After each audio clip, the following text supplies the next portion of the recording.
So, you may have noticed that I've been away for a week or so, doing my best to drink every bar in New England dry, and generally having a delightful time away from YouTube. But hey, all good things have got to come to an end, and in my case, they ended on the flight home, where I decided to kill some time by firing up Netflix and watching a few episodes of Tomb Raider, The Legend of Lara Croft. I mean, really, when you've got a smoking hot, kick-ass woman as your main character, action, adventure, and exotic locations, how can you really go wrong?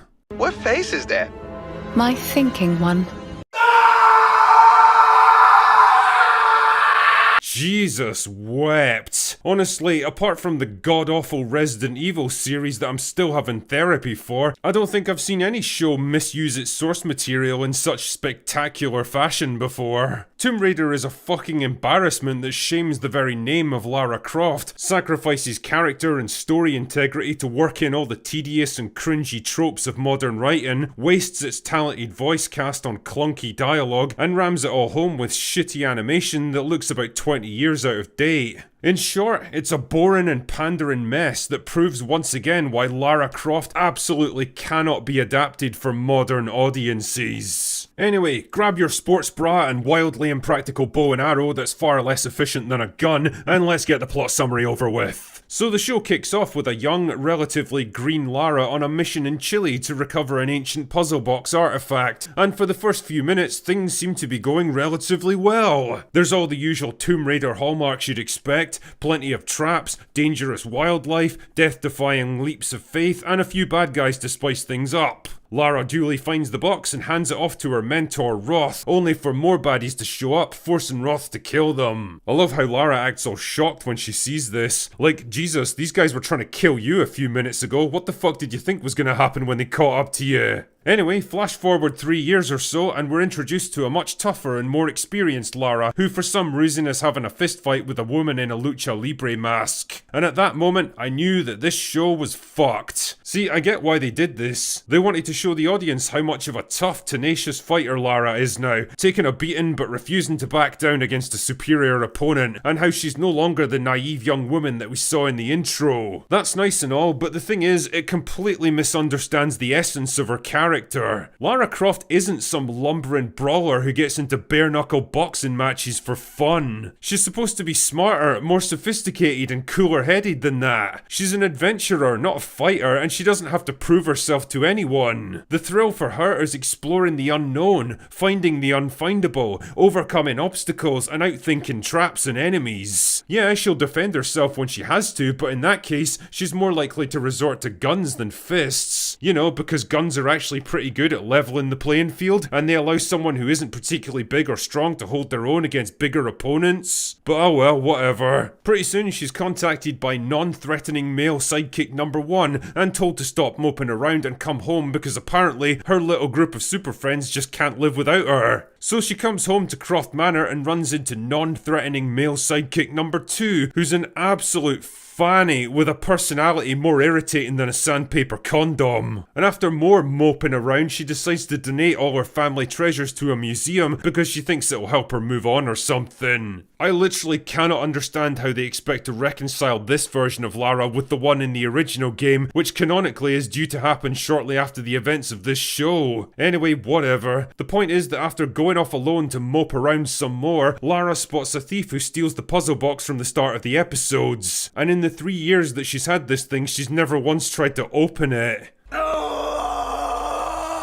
Anyway, this is our main baddie, Charles, who's out to take revenge against the secret society who murdered his dad. And the way he plans to do this is to recover 4 ancient artifacts that have been scattered across the globe, bringing them all together and then using them to blow up the world or something. I don't really know, man. The methadone was kicking in pretty hard by that point, so I was tuning out towards the end. Anyway, for the most part, it's your standard Tomb Raider setup. We've got a bad guy trying to unleash powers beyond his control, so Lara has to travel around the world in a race against time to recover the 4 pieces before Charles does. I say, old boy, this calls for some hardcore moping. Not to mention the classic staples of all good Tomb Raider games: interpersonal dramas, daddy issues, a good bit of crying, and a possible lesbian relationship. Oh yeah, Lara's gay now, by the way, or at least as heavily implied as the writers could possibly get away with, because heterosexual relationships in modern entertainment are rarer than female apologies these days. You know when you construct an image of a showrunner for something like this, and you keep telling yourself, nah, that's just a cliche, they can't possibly look like that. Well, there you go. Now, there's a lot of things to criticize about this show, but by far the biggest one is the fucking protagonist. And what's so annoying for me is that the path to success was practically laid out for them. This show actually had the potential to be a neat bridge between the rebooted prequel trilogy and the classic original games that follow on from them, finally giving us a Lara who's more in step with the version that we all know and love. Are you serious? Nope. Instead, we're stuck with the same mopey, weepy, emotionally fragile wet rag that we've been dragging around for 3 increasingly tedious games. The only difference now is that she's swapped one dead father figure for another one to feel sad about, putting her in exactly the same position as before and accomplishing absolutely nothing.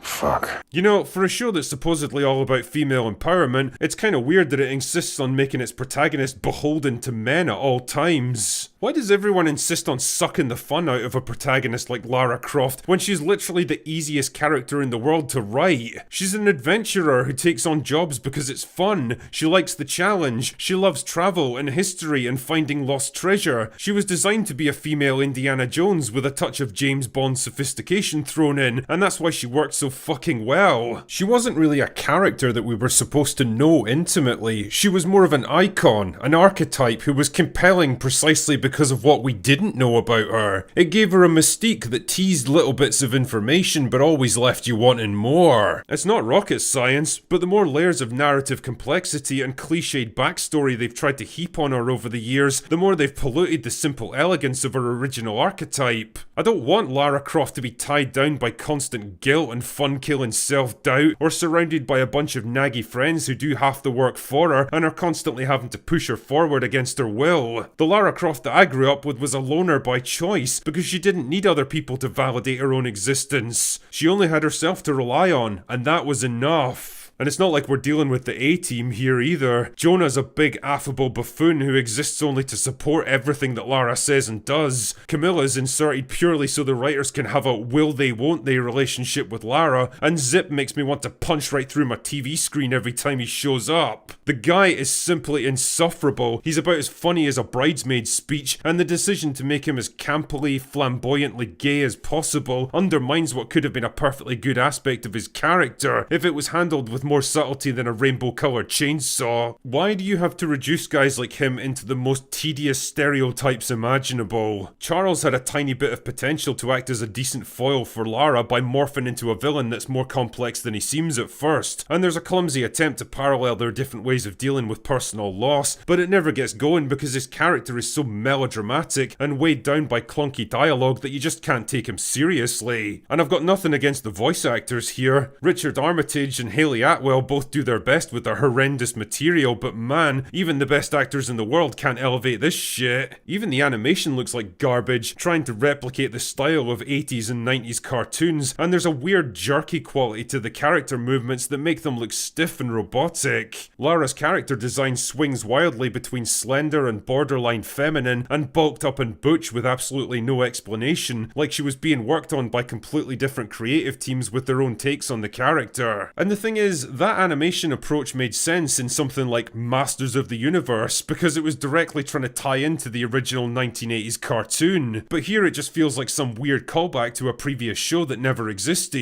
I mean, I know the Tomb Raider games started in the 90s, but man, that's a pretty tenuous link. Shows like Arcane proved what can be done with modern animation technology, and it really feels like Tomb Raider could have benefited from a more mature style like that. Ultimately, the legend of Lara Croft managed to fumble the ball in the worst way possible, somehow turning Lara Croft into someone we don't want to go on an adventure with. And if you've got any love for the character at all, you'd do best to remember her as she was and give this turd a wide berth. Believe me, it is not worth your time.